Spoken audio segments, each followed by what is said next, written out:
Nadangran ti talo nga individual, kalpasanan at nagluganan da at truck. Kagidnan ti panakarba ti Detour Bridge iti Santo Domingo, Ilocos Sur.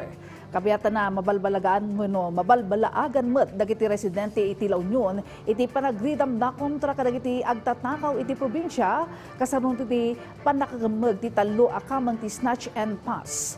Ada detalye ni Bridget Marcase Pangospian. Nadangran ti talo nga individual kalpasan ang natinag ti 10-wheeler truck ang nagluganan dagitoy idikilaat anargaay ti Detour Bridge iti Kaliwot Bridge iti Santo Domingo, Ilocos Sur. Iti report ti Santo Domingo Municipal Police Station. Narbati nasa nga Detour Bridge kaputa saan ang nabailan tirangtay ti kadagsen ti truck.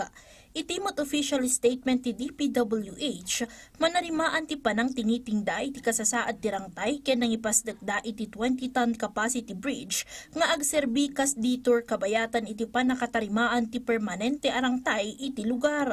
Sigun iti ahensya, sungbatan ti truck operator ti panakadadael tirangtay, mabalbalakadan met dagiti motorista iti panagtungpal ken panangilimitar da iti kadagsen ti kargada para iti seguridad ti biyahe dagitoy.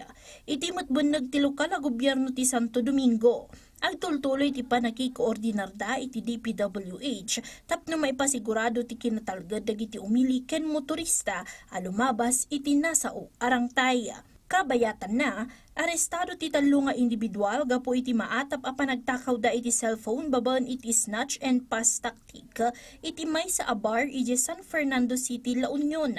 Ti suspect ket may sa lalaki nga agtawan iti 20 katupat ken 2 a babae nga agtawan iti 30 ket may sa ken 30 ket 6.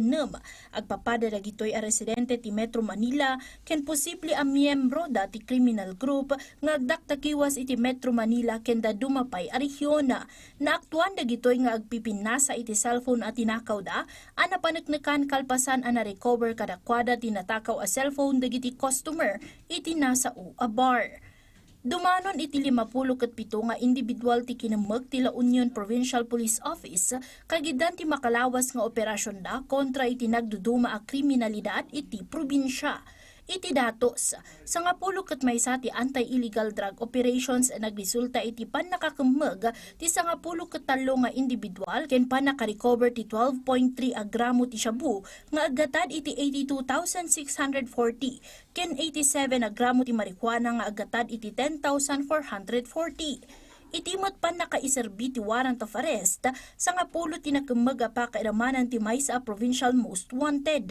Iti kampanya kontra loose firearms, 20 ket maysa nga operasyon tinaisayangkat ang nagresulta iti pan nakatiliw ti maysa nga individual ken pan nakaisuko ti 20 a paltog ken maysa nga unexploded ordnance. Nai-record pa iti pulisya ti siyam nga operasyon kontra iti illegal gambling a nakatiliwan ti 30 katalo at tao. Bridget Marcase Pangospian para iti Pambansang TV, iti Baro a Pilipinas.